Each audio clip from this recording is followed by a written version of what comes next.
पूज्यपाद पंडित चंद्रशेखर दत्त पांडे जी के श्री चरणों में नमस्कार करके हम अपने आसन में बैठे। गड़बड़दास आया, प्रणाम किया और पूछा, गुरुजी बताइए ब्रह्मराक्षस किसे कहते हैं? ब्रह्मराक्षस ये शब्द आपने सुना होगा, लेकिन कितने आदमी ऐसे हैं जो ब्रह्मराक्षस के विषय में नहीं जानते। ब्रह्मराक्षस वो ब्राह्मण बनता है जो ब्राह्मण अपने कर्मों से भ्रष्ट हो जाता है। ब्राह्मण की योनि में रहने के बाद अनेक प्रकार के दुष्कर्म करे, वही ब्रह्मराक्षस बनता है। ब्रह्मराक्षस रहता कहां है? सूक्ष्म शरीर धारण करके, हवा का रूप धारण करके पीपल के पेड़ में रहता है। पीपल के पेड़ में पत्ते पत्ते में देवता रहते हैं और ब्रह्मराक्षस का निवास भी इसी पीपल के पेड़ में होता है। और अगर बहुत ज्यादा दुष्ट होता है तो उसको इमली के पेड़ में रहने की जगह मिलती है। आपने देखा होगा, जब कोई मरता है तो पीपल के पेड़ में हम घंट बांधते, यानी घड़ा बांधते हैं पानी का, उसमें रोज पानी डालते हैं 12 दिन तक, दीपक जलाते हैं, पिंड दान करते हैं। यही तो क्रिया है। इससे उस आत्मा को शांति मिलती है, जल मिलता है, और जो पिंड दान किया जाता है उससे उसको भोजन मिलता है। हमारे पूर्वजों ने हमें सिखाया है, प्रत्येक मनुष्य को अपने जीवन में एक बरगद का पेड़ और एक पीपल का पेड़ लगाना चाहिए। जैसे हम अपने रहने के लिए मकान बनाते हैं, अगर ब्राह्मण हो तो मरने के बाद पीपल का पेड़ में आपको निवास मिलेगा। अगर दुष्ट कर्म करोगे तो इमली के पेड़ में रहने को मिलेगा।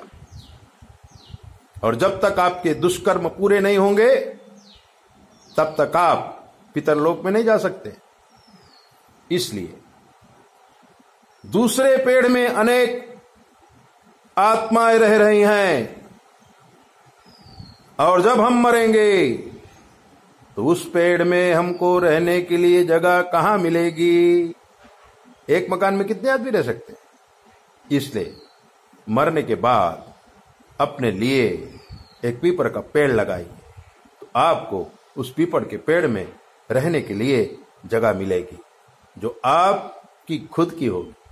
जब आप वायु स्वरूप हो जाएंगे तब आप रहेंगे कहां? इसीलिए हमारे गुरुजी कहते थे, एक पीपल का पेड़ प्रत्येक ब्राह्मण को लगाना चाहिए। दूसरी जातियों को भी पीपल का पेड़, बरगद का पेड़, आम का पेड़, इमली का पेड़, फलदार वृक्ष लगाना चाहिए। इसलिए लगाना चाहिए कि मरने के बाद जो वायु स्वरूप का शरीर हमें मिलता है वो वृक्षों में ही रहता है। कभी उसको पक्षी का शरीर भी मिल जाता है, कभी उसको बड़े जानवरों का शरीर मिल जाता है, लेकिन जो पीपल का पेड़ है, अगर ब्रह्म कर्म बराबर किया है तो उसे पीपल के पेड़ में रहने के लिए जगह मिलती है। फिर शास्त्र में अनेक प्रकार की क्रियाएं बताई गई हैं, वो सारी क्रियाएं वैज्ञानिक हैं। मरने के बाद जीवात्मा के विषय में ऋषियों ने बहुत सारा चिंतन किया है और उसके रीति रिवाज भी बनाए हैं। उसी प्रकार से हमें करना चाहिए। महाजनों एन गता सा पंथा, हमारे पूर्वज जो करते आए हैं वो हमें करना चाहिए। आजकल के पढ़े लिखे लोग जो अपने आप को पढ़ा लिखा कहते हैं, हकीकत में वो सबसे ज्यादा मूर्ख है। इंग्लिश मीडियम का अध्ययन किया है, उन्हें कुछ मालूम ही नहीं है। घर में सोना रखा है और हम बाहर लोहा ढूंढ रहे हैं। दूसरी संस्कृति का नकल करके हम अपने जीवन को बर्बाद कर रहे हैं। हमारी जो गाय, गंगा, गोमती, गणपति, गौरी, ये सारी चीजें एक एक चीज में एक एक जीवन मिला है। अगर आप समझेंगे तो भी भारतीय संस्कृति को समझने के लिए एक जीवन कम पड़ता है।